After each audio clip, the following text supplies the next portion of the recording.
एक गांव में एक बुजुर्ग महिला रहती थी। वो बहुत ही भोली थी। जो जैसा कह देता था मान जाती थी। घर में बेटा बहू और नाती पोते थे। भोली दिन भर अपने नाती पोते को खिलाती रहती थी।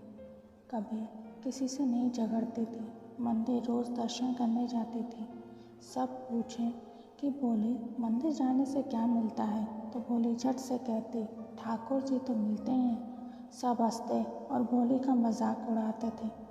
भोली किसी का बुरा नहीं मानती थी, हमेशा खुश रहती थी। एक दिन मंदिर के पुजारी को किसी काम से बाहर जाना था। उन्होंने भोली से कहा, माई, ठाकुर जी से मिलने तो रोज़ आती हो। 2 दिन भगवान की पूजा तथा सेवा करो और भोजन बनाकर खिलाओ। हमें ज़रूरी काम से बाहर जाना है। 2 दिन मंदिर में ही रहना। अपने ठाकुर जी के साथ भोली मान गई। बोली, ठीक है, जैसा बनेगा खिला देंगे। 2 दिन की तो बात है। ठाकुर जी की बात भी भोली कैसे मना करती। रोज़ मिलने भी चाहती थी। भोली भगवान को मूर्ति नहीं इंसान की तरह समझती थी।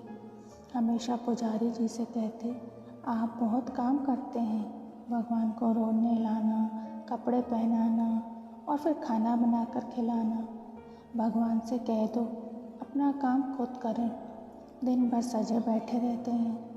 पुजारी जी जानते थे कि ये तो भोली है, इसको कैसे समझाया जाए। पुजारी जी भी हंसकर रह जाते थे। पुजारी जी भोली को मंदिर की जिम्मेदारी सौंप कर चले गए। भोली ने बाल्टी पानी भरा और बोली, ठाकुर जी जल्दी आओ, अपने आप नहा लो। ठाकुर जी ने आकर स्नान किया। बोली, कपड़े पहनो जल्दी और ये चंदन रखा है, तैयार हो जाओ। ठाकुर जी ने सब काम स्वयं ही कर लिया। भोली ने रसोई बनाई, थाली परोस दी और कहा, जल्दी अपने आप भोजन करो। ठाकुर जी ने भोजन कर लिया। फिर भोली ने साफ सफाई की और फिर थक गई। फिर बोली, ठाकुर जी अब सो जाओ।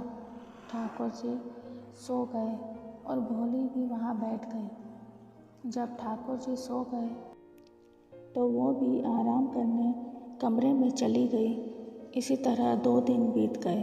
पुजारी जी जब आए तो भोली ने पूछा, हमारे ठाकुर जी की सेवा अच्छी तरह से की है ना?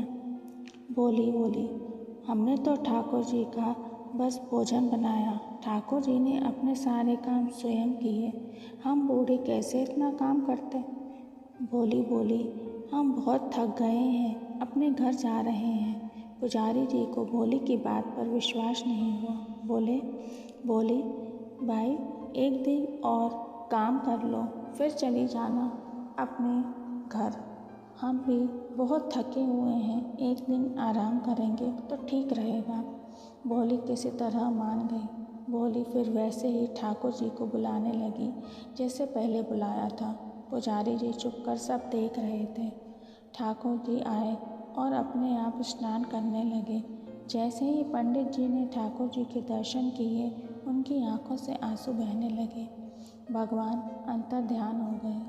पुजारी जी भोली के चरणों में गिर पड़े और कहने लगे, भोली माई, तुमने आज मुझे भगवान के दर्शन करा दिए।